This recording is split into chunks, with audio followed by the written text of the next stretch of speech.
내가 가진 것을 당신에게 주겠습니다. 한 공동체를 이끌고 있는 분께서 공동체를 맡아달라고 했다. 오랜 기간 동안 잘 하고 계시면서 왜 그만두려고 하냐고 물었더니 결실을 내지 못했다고 했다.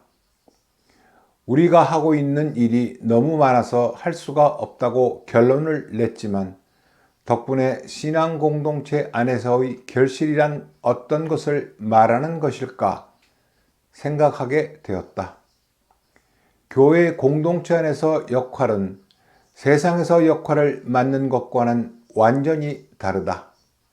숫자가 얼마나 늘어났느냐라고 점검하는 것은 세상적인 잣대로 바라보는 것이지만 세상살이를 하고 있기에 세상의 잣대를 사용할 수밖에 없나 보다.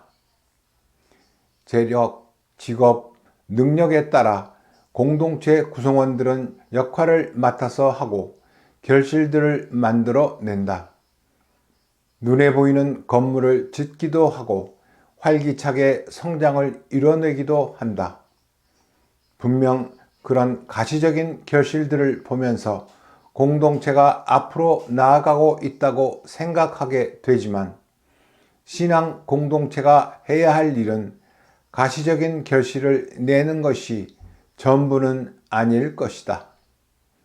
사도행전에서 베드로가 불구자를 치유하는 기적을 읽었다. 베드로는 정형외과 의사가 아니었다.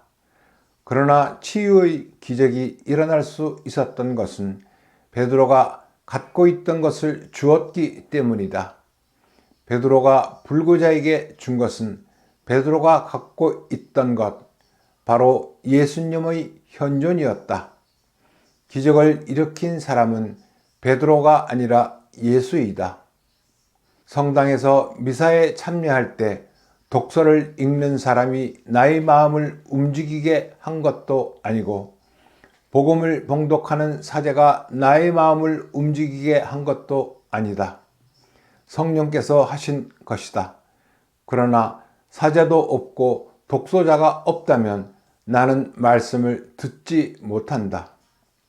매일 미사 전례로 묵상할 때 소리 내서 읽는 날과 눈으로만 읽는 날을 비교해 보면 소리를 내서 읽는 날 더 많은 것을 깨닫는 것처럼 혼자 말씀을 읽는 것과 성당에서 전례에 참여할 때도 다르다. 그래서 예수님의 현존이 있을 때와 현존이 없을 때는 완전히 다르다는 것을 믿게 된다. 그렇기 때문에 공동체 안에서 맡겨주는 일을 성실히 수행하는 것도 중요하지만 이 일을 통해서 결실을 내는 것보다 우선인 것은 예수님을 주는 것이고 예수님을 주기 위해서는 베드로처럼 내가 가진 것이 예수여야 하는 것이다. 이 일을 잘하는 것을 중요하게 여기고 있는지 예수님을 주는 것을 중요하게 여기고 있는지 살펴보게 되었다. 나도 하느님의 일을 하면서 예수님을 체험하게 되었고 예수님을 체험하면서 하느님의 뜻을 알아듣게 되었다.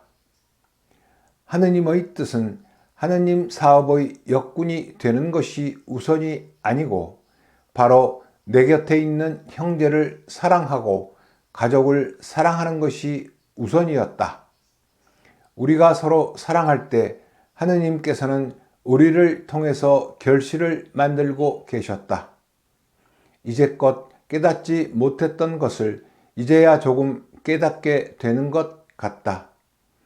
하느님 사업이 우선이 아니라 형제를 사랑하는 것이 우선인데 순서를 완전히 바꿔놓고 살아온 세월을 회개하게 된다.